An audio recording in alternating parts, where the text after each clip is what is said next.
நமக்கு அது தெரியாது. ஆனா அதே விஷயம் இந்த ஈசிஆர்ல போகும்போது பாருங்க, எங்க இருந்தோ கேரளால இருந்து இங்க வந்து, வேற ஸ்டேட்ல இருந்து இங்க வந்து கடை போட்டு 10-15 லட்சம் ரூபாய் இன்வெஸ்ட் பண்ற நிறைய பேர் இருக்காங்க. ஏன்னா அவங்க கூட இருக்கவங்க என்கரேஜ் பண்றாங்க, வா நம்பி வா பிசினஸ் பண்ணலாம், நான் சப்போர்ட் பண்றேன், இதுக்கு இவ்வளவு லாபம் நான் சொல்லி தரேன்னு சொல்றாங்க. பட் நமக்கு என்கரேஜ் பண்றதுக்கு ஆள் இல்ல, சொல்லி தரதுக்கு ஆள் இல்ல, ஆனா நம்ம டிஸ்கரேஜ் பண்றதுக்கு நிறைய ஆட்கள் இருக்காங்க. நீங்க வாழ்க்கையில ஜெயிக்கணும்னு போய் சொல்லுங்களேன், என்ன சொல்லுவாங்க? ஃபர்ஸ்ட் என்ன சொல்லுவாங்க? என்ன சொல்லுவாங்க? உன்னால முடியாது, முடியுமானா கேட்கறதுக்கு சான்ஸ் இல்ல, முடியாது சொல்லிட்டு ஆள் இருக்காங்க.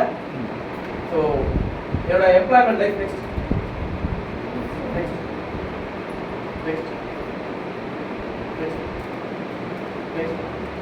இதானா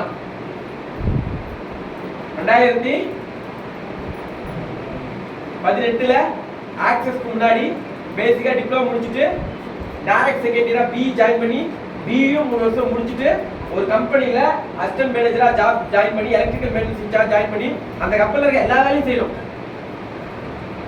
வீட்டுல தட்டை கூட எடுத்து வைக்க மாட்டோம், ஆனா கம்பெனிக்கு போனா எல்லா வேலையும் செய்யணும். அப்படி செஞ்சு எவ்வளவு இன்கம் வந்திருக்குன்னு நினைக்கிறீங்க? 18,000 ரூபா. கண்டிப்பா இன்ஜினியரிங் படிச்சுட்டு உங்க பசங்க வேலை செய்வாங்க. யார் வீட்டுல வேலை செய்றாங்க? நானே இன்ஜினியர் தான். இன்ஜினியர் தான். எவ்வளவு சம்பாதிக்கிறான் ஸ்டார்டிங்ல? 15. எனக்கு ஸ்டார்டிங்ல 7,500 ரூபாய் ஸ்டைபண்ட். அதுக்கு பேர் 7,500 ரூபாய் ஸ்டைபண்ட். ஒரு வருடம் அந்த கம்பெனிக்கு வந்தா அப்பாயின்மெண்ட் ஆர்டர் கொடுத்துட்டு 25,000 ரூபாய் சம்பளம், கன்ஃபார்ம் ஆர்டர் கொடுத்துட்டு 25,000 ரூபாய் மாத்தணும். ஆனா அந்த ஒரு வருடத்துல எனக்கு அனுபவ கல்வியில வாழ்க்கை நிறைய கத்துக்கிட்டேன். என்ன கத்துக்கிட்டேன் அப்படின்னா, இப்ப நான் இந்த வருஷம் 25,000 வாங்கிடுவேன், அடுத்த வருஷம் இப்படி படிப்படியா போனா என் வாழ்க்கையில எவ்வளவு நாள் என்னால வேலை செய்ய முடியும்? இருக்க நிறைய பேர் நல்லா ஹெல்த்தியா வெல்த்தியா இருக்கல, எவ்வளவு நாள் வேலை செய்ய முடியுங்க? 60 வயசு வரைக்கும் வேலை செய்ய முடியுமா?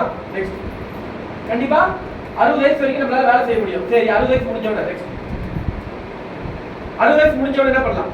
இப்ப எக்ஸாம்பிள் வச்சுப்போம், எனக்கு 26 வயசுல கம்பெனிக்கு போயிட்டேன்.